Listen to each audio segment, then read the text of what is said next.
வணக்கம் நண்பர்களே. நான் உங்கள் டாக்டர் ஸ்ரீனிவாசன் பேசுறேன். என்னிடம் ஒரு அன்பர் ஒரு கேள்வி கேட்டார். இறால் தொழில்ல உள்நாட்டு சந்தைய ஊக்குவிப்பதன் மூலம் அந்நிய செலாவணி நம்மளுக்கு குறையுமே. அதை எப்படி நீங்க சரி செய்வீங்க? ஏற்றுமதி குறையும். அப்படி குறையும்போது நீங்க எப்படி சரி செய்வீங்க? அப்படின்னு கேட்டிருக்கிறாரு. அதற்கு உண்டான பதில அவரிடம் நான் பகிர்ந்து கொண்டேன்.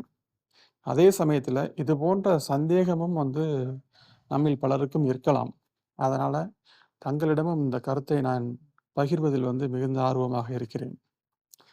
இத ஒன் பை ஒன்னா நான் போட்டுட்டு வரேன்னா, முதலாவதாக நண்பர்களே, "சுவர் இருந்தால் தான் சித்திரம்" அப்படின்னு ஒரு பழமொழி கேள்விப்பட்டிருப்பீங்க. அதாவது சித்திரம் தான் மக்கள் ரசிக்கக்கூடிய ஒரு பொருள். ஆனாலும் அது சுவர் இல்லாத சமயத்துல அத அந்த ஓவியத்த வரைய முடியாது, ரசிக்க முடியாது.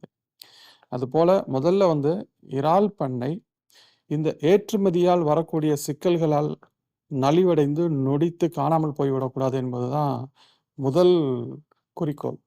அந்த தலையாய குறிக்கோளை நிறைவேற்றுவதற்காகத்தான் முதல்ல நம்ம உள்நாட்டு சந்தையை நம்ம ப்ரமோட் பண்றோம். ஏன்னா, ஒவ்வொரு முறையும் கொரோனா மாரி ஒரு நோய் வருது, போர்கள் வருது, நாடுகள் வரிய போட்டு நம்மள சித்திரவதை செய்றாங்க.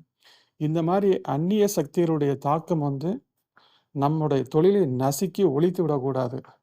நம்மளுடைய மக்கள் நம்ம தொழில் யாரையும் நம்பி இல்லாம, நமது நாட்டை நம்பி மட்டும் இருந்துச்சு அப்படின்னா, கண்டிப்பா அது சர்வைவ் ஆகிக்கிட்டே இருக்கும்.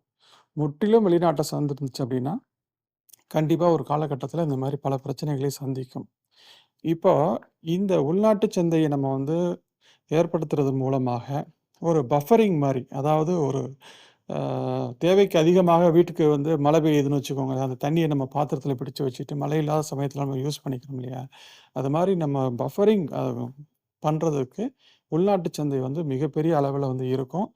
அது இந்த இறால் பண்ணைகளையும், இறால் சார்ந்த தொழிலையும் கண்டிப்பாக நலிவடைய செய்ய விடாம, உயிர் இருக்கும் அளவிலாவது பிடித்து வைக்கக்கூடிய தன்மை உள்நாட்டு சந்தைக்கு இருக்கு. அதனால தான் டாப் பிரையாரிட்டி எதுக்குன்னு பார்த்தீங்கன்னா, உள்நாட்டு சந்தை மூலமாக இறால் உற்பத்தி சார்ந்த தொழில்களை நிலைநிறுத்துவது, உயிர்ப்புடன் வைப்பது. அதுதான் முதல் பிரையாரிட்டி. நண்பர்களே, இது தொடர்பான உதாரணம் ஒன்றை நான் விளக்க விரும்புகிறேன். ஒரு மாடு வச்சு பால் கறந்து ஒரு தொழில் செய்யக்கூடிய ஒரு விவசாயி, அவருடைய வருமானம் என்ன அப்படின்னு கேட்டீங்கன்னா, எவ்வளவுக்கு எவ்வளவு பாலை வெளியில விக்கிறாரோ, அவ்வளவுக்கு அவருக்கு வருமானம் அப்படிங்கிறது எல்லாருக்கும் தெரியும். ஆனா, அந்த விவசாயி ஒரு விஷயத்த மறந்துடுறாரு. எத மறக்கிறாரு அப்படின்ட்டீங்கன்னா, கன்றுக்குட்டிக்கு கூட பால் குடுக்காம, அந்த பாலையுமே சேர்த்து வெளியில வித்து லாபம் பார்த்துக்கிட்டே இருக்கிறாருன்னு வச்சுக்கோங்களேன். அது ஆரம்ப காலகட்டத்தில் அவருக்கு மிகப்பெரிய லாபம் இருப்பது போல தோன்றும். ஆனா, நாளாக நாளாக அந்த கன்றுக்குட்டி நலிவடைந்து இறந்துடும். அப்படி இறக்கும்போது, இந்த தலைமுறை தொழில் வருமானத்த குடுத்தாலும், அடுத்த தலைமுறைக்கு அந்த தொழில எடுத்துட்டு போம்போது, புதிய மாடுகள் இல்லாம, அந்த தொழில் முற்றிலும் காணாமல் போகும்.